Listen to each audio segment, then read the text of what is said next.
Okay, so solving right triangles, we're going to basically be finding every piece of the triangle that we're not given. And so, like you'll see here in example 1 and 2, by the way, that's all I'm doing, is just 2 examples. They give us like maybe 2 pieces of information. And they obviously give us a third that's kind of understood that it's a right triangle. Now, none of this is applicable unless it's a right triangle. So we have Pythagorean theorem, which we use in today, because if they give us, 2 sides or something like that, or maybe they give us one, we can find the other one, and then we could use Pythagorean theorem to do that. Also have the fact that all the angles add up to 180 degrees for a triangle.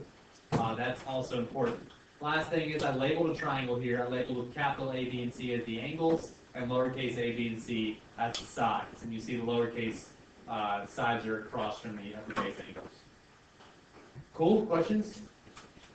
All right. So for the first example, they tell us 2 things. They tell us B is 7. Oh dear. That B is 7, so that's this one right here, so that's 7. So that means that B is 7 over here. And that angle B is 44 degrees.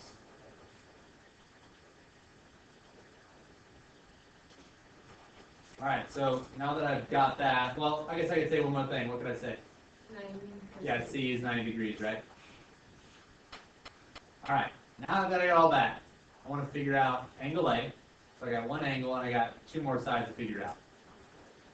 So what I'm going to do is use all my trig functions. Okay, the first one maybe is sine. So sine of 44 degrees equals, now what is sine again? Opposite over hypotenuse. So 7 over, I'm just going to call my hypotenuse x. Now is a good time to make sure that our calculator is in degrees and not radians. So to do that, look up here at the screen. You're going to go to mode. And you're going to arrow down to where it says radians. And you're going to arrow over and make sure that your degree is highlighted.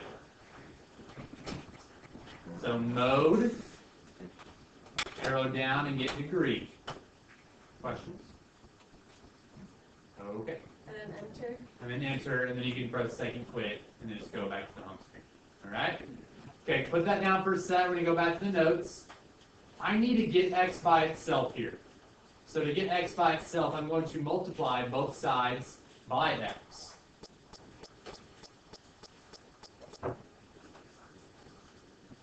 So when I do that to both sides here, this x cancels out. And now I have sine of 44 degrees times this x equals 7. Now, is x by itself yet? No, so I'm going to divide both sides by what's not x. In this case, sine of 44 degrees. Okay, it's a lot of work, just hang with me. So that cancels out this time, and now I have x. So I'm just going to put all this in the calculator. I'm done as far as my work goes. So in my calculator, I'm going to do sine of 44 divided by 7.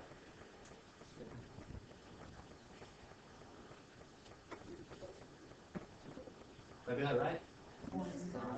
Oh, sorry, 7 divided by sine of 44. My bad.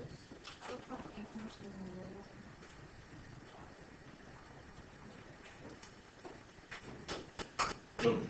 There you go. 10.076. Yes, that is our hypotenuse. Now, for the AP test, we always like to round 3 decimal places, so might as well get into a habit of rounding to 3 decimal places. So what I mean by that is this 8 is going to make this 6 round up, so 10.077.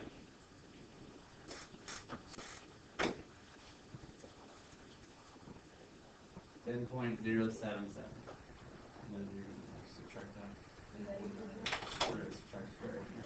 That's our C. Okay, now I want to figure out what A is, so that's 10.077 right there. I could use what theorem here? Yeah, Pythagorean theorem. So 10.077 squared minus 7 squared equals my other side. In this case, a squared. This is Pythagorean theorem here. So in my calculator, got 10.077 squared minus, what is my other number? 7. That gives me this ugly 52.545 business. And I'm going to take the square root of that, and with my calculator, I'm going to press second answer so that I can get the exact number. So 7.249.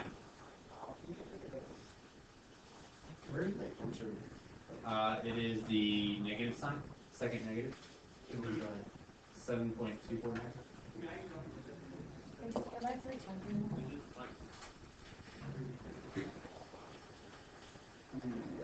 I did not do that. My keys right here are down here. If you round it at any point, you're going to get a different answer than me. So I rounded 10.077, squared that, minus 49, gave me that. Take the square root of that exact second x squared.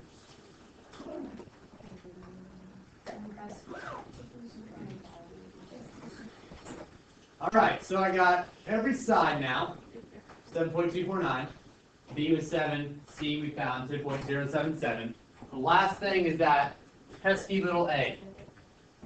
How am I going to figure out what that other angle is?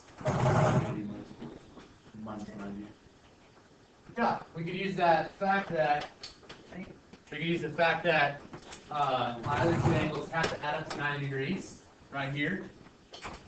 So what is 90 minus 44? 46.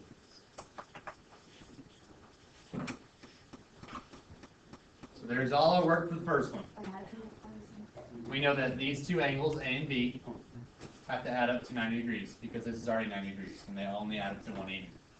Your geometry teacher probably taught you that. And so then, I don't know. And so then 90 minus 44 is 46. Cool? Yes, Stanford. We like to go 3 just because the AP tests always use 3. So we need to get a habit of doing that. Alrighty. If there are no other questions, we'll press on.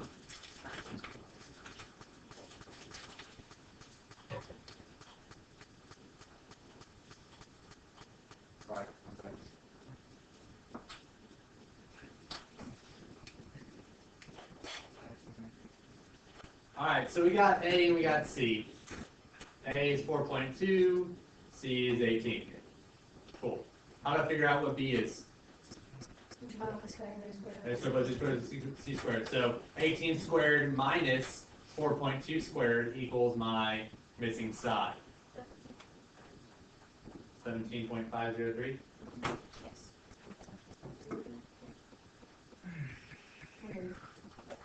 Let's see.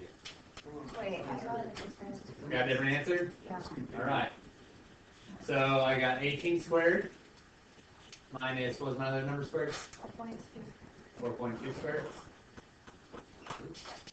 There we go. Take the square root of that. 17.503.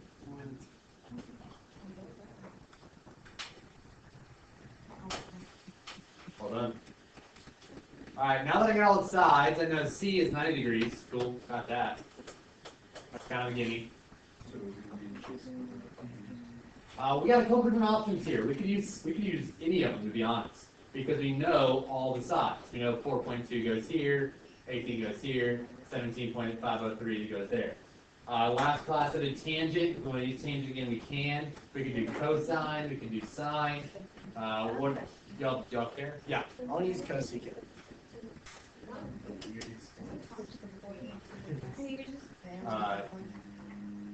It doesn't matter as far as the trig stuff goes, but for this problem, it really matters. We can't use any of the 3 new ones with our calculator because we only have those 3 trig functions. Alright, cosine of B, cool. So cosine of B Cosine of B is adjacent over hypotenuse, right? So 4.2 over 18. Well, that's awesome, but I need to figure out what B is. My ugly little B right there. You just divide it. No, what I have to do is the inverse function. So in my calculator, I'm going to press second and cosine, and then I'm just going to put 4.2 over 18. So here's what I do. Second cosine. And then, what are my numbers? 4.2 over 18. 4.2 divided by 18. And as long as my calculator is in degrees, not radians, I get my angle. 76.507. That is angle B. 507. Certainly. So this function is finding the angle. So cosine is adjacent over hypotenuse. So we're trying to find B right here. So adjacent is 4.2 over 18. This is finding angles. We'll always do that. All right.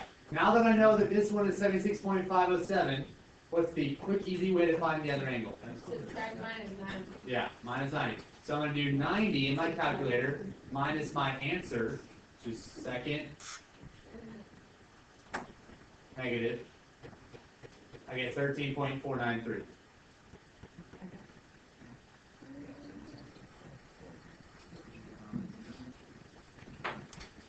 If we had done sine, we still should get the same numbers, but it's going to be using different sides. If we've done tangent, same thing, all that. So the last thing I want you to write down somewhere is that anytime we use the inverse trig function, so -1, so cosine of -1, tangent -1, or sine of -1, we're trying to find the angles. That's with the calculator. If we just do the normal ones, we're finding the sides.